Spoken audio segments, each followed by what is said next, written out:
All right, ladies and gentlemen, Lee is back. So I'm back into my regular environment where I go in and I record and I share my weekly stats as far as health improvement, health optimization, right? So for the past 2 weeks, actually about 3 weeks, I was gone. I was out of the country. I managed to go to Kenya. I went to Nairobi and then I went to Mombasa, right? I was able to do some workouts, some running, but not as much, I did get some steps in. My sleep was all over the place because the first 2-3 days I was dealing with jet lag and then change of climate. It was starting to get a little bit chilly, not as cold, definitely cooler than Seattle, because when the summer they were starting to get into the winter, their winter version of winter. It's definitely not anywhere close to winter here in Seattle. So I had gym access, so I was able to go to the gym and run a little bit. But again, the jet lag was just throwing me a curveball. And then I was trying to also, see family members. And then at the same time, I ate a lot, right? So part of the tradition, Kenyan tradition is, hey, if you go visit family members, you have to have a meal. It's just culture. Like you meet anyone, you meet over a meal. Discussions over a meal. Like a meal is just a commonality, it's tradition, it's culture.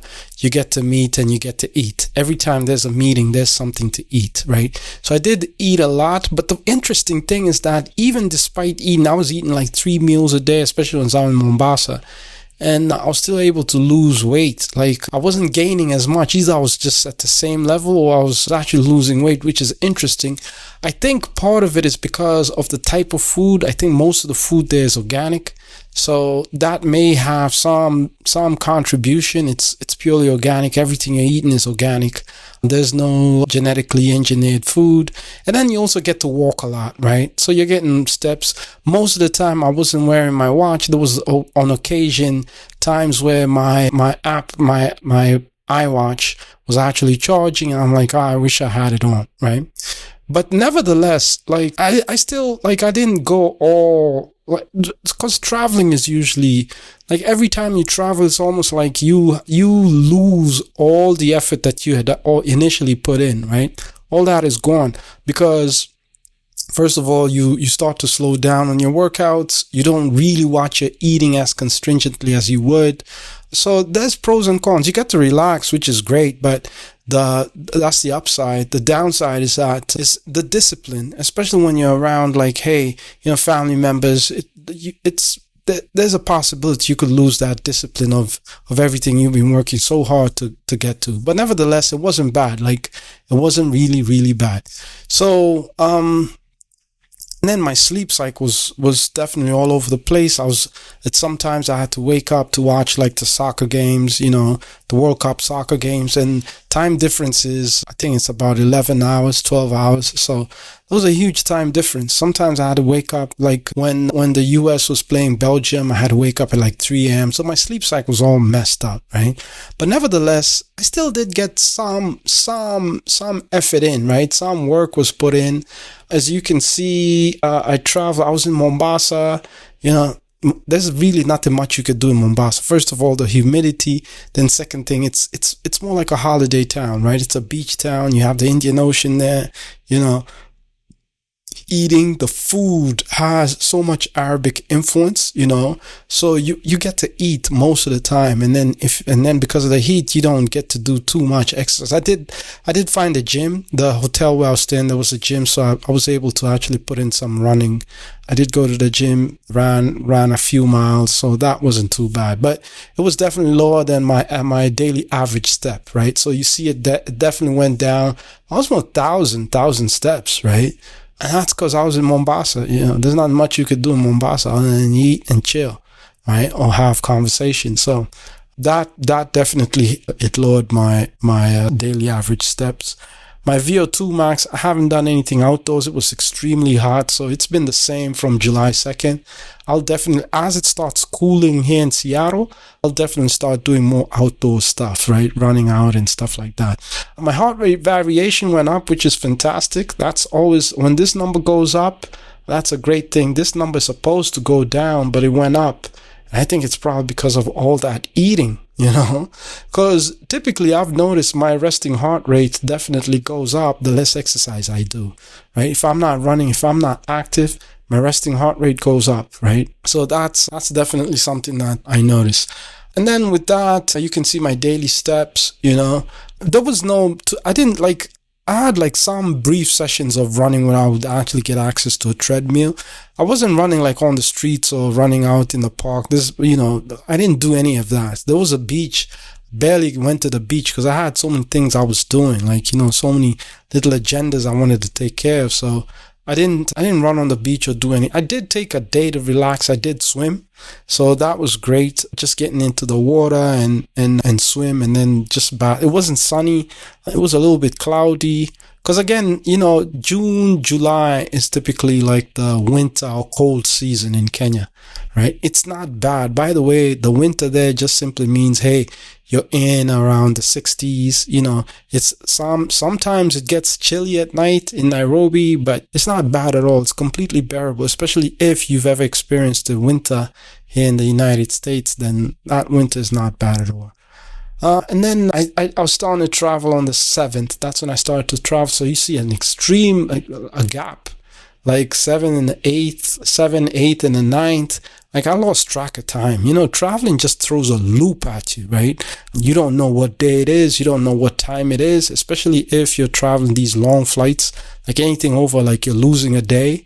It just throws you a loop, right? And then you come back and then the jet lag just completely flattens you out. You're literally like a zombie, right? You're going to bed at 6 p.m. and you're waking up 2 a.m. wide open, wide open like a thug, But that's just the trend. And then after that, you get acclimatized to your new location, your cycle. What is it called? What is it? Not Cartesian. Cartesian is the number line. Your I forget the name, but your cycle comes back and then now you're back to normal. So you notice from the 7th, nothing happened until almost the 12th. That's when now I started getting back into the rhythm, right? Of, okay, I got to sleep by, try and sleep by 10 or 9 p.m. not eat, because again, when you go to a new surrounding, you may adapt to the time difference, and then now you start changing even your eating habits, right? So I don't eat anything between 12, anything before 12, and then eat, and then my cutoff time was 7 p.m. But it was really hard, especially when you're in a new environment and time difference, right? So that messed me up. But coming back to that's how long it took. I traveled on the 7th, and it's all the way on the 12th. That's when my everything now is going back to normal. So you see, on the 11th, I think that was Saturday, I did do a run. I went to the gym just to get a run on the treadmill, and then I think I ran on Sunday too. I think I did, definitely.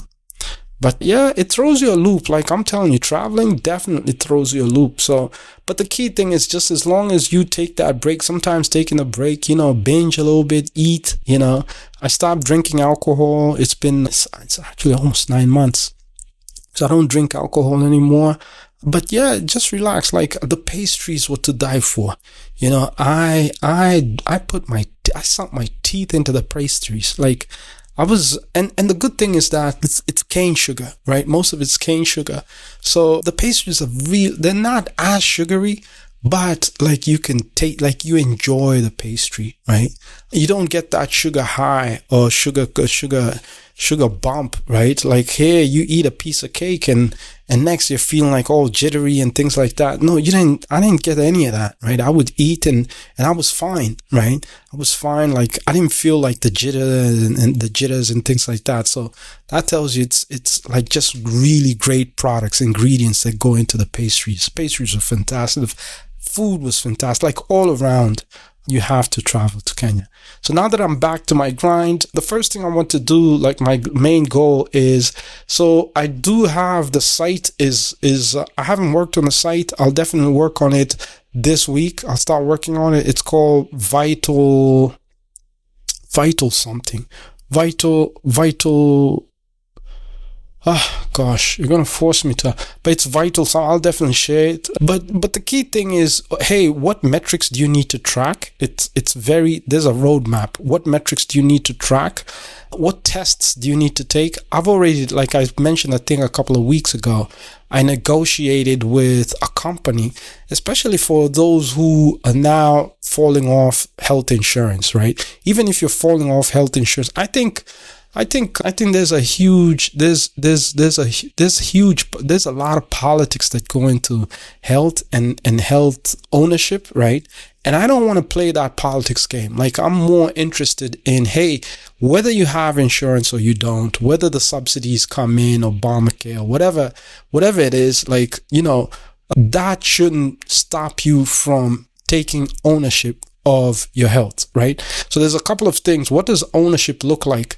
The first thing is, hey, you know, what are the vital signs or the KPIs? The key. I'm approaching this almost like from a project management approach, right? So the first thing is, hey, what are the key metrics you need to track, like your sleep? And I've been sharing these over time. Second thing is, okay, what tests do you really need to take, right? Because there's some tests you absolutely need to take to actually know, hey, how is your health, right? So things like A1C, right? Your metabolic panel, you know, comprehensive and basic, right? If you do the comprehensive, you don't really need the basic. But your metabolic panel, how are you breaking down foods, right? Your thyroid, you know, if you have hypothyroidism or hypo, right?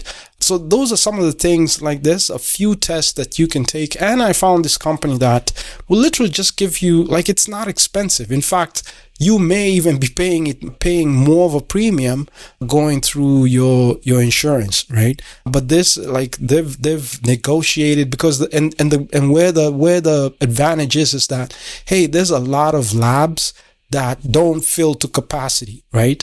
To actually bill at those higher rates, right? So there's openings, and those openings is your luck, is your window of luck, where you can literally go in and get those tests for dirt cheap compared to how much you would pay if you just went in with absolutely no insurance and no negotiation. So I'll put all that together, and then you can get access. Like, hey, what are some of the tests that you need to take? You know, if you're diabetic, you know, or if you've been diagnosed being diabetic, because I think, like, type 2 is not a death wish, you know. Type 1 I can understand because there's some level of genetics, right? But type 2 is not a death wish, right? Type 2 is mostly life design, right? Type 2, you can 100% take ownership and completely regulate your sugar levels such that you don't need to get to the critical level where you need to be taking metformin and those glucophages, right? Because anytime you take a drug, hey, there's going to be side effects, right? So to avoid all of that, how do you take ownership? How do you start changing your lifestyle, right? What are some of the things you can do? Diet, exercise, sleep, you know, stress management, right? All those things concatenated together or put together, you know, will definitely help you live a longer life. And more important, it's a hedge against your future self. Because, hey, as you age, things are going to start breaking down, right? Your metabolism is going to go down, you know, there's things that are, and hopefully if you follow this regimen, right, then you can hedge against expensive medications in the future and still have, like, your mental health, still have your physical health, because all those are interconnected. Your mental health is influenced by your physicality. Your physical health also influences your mental health. So it's almost like, hey, these two are interconnected. Again, I think I've rambled enough for this week. I'll definitely next week, like Monday, look out for an update with the site and what's what is the framework, what is the roadmap. I think a lot of times it's the roadmap, because okay, now if all of a sudden, hey, insurance is unaffordable because those subsidies actually fell off, what happens, right? What happens? What do you do, right? Do you go to these low-cost places where it takes a long time, first of all, to even get an appointment, and then even to get approved? Like you have to share a lot of documents, your income and things like that. Or you can just take ownership. What are some of the things you can do so that you don't have to be in that situation? Or even if you're in that situation, it's like a plan B. It's not the core plan. Your core plan is, hey, you're taking full ownership of your health. All right, take care. Cheers. I'm back. I'm ready. I'm excited, and talk to you soon. All right.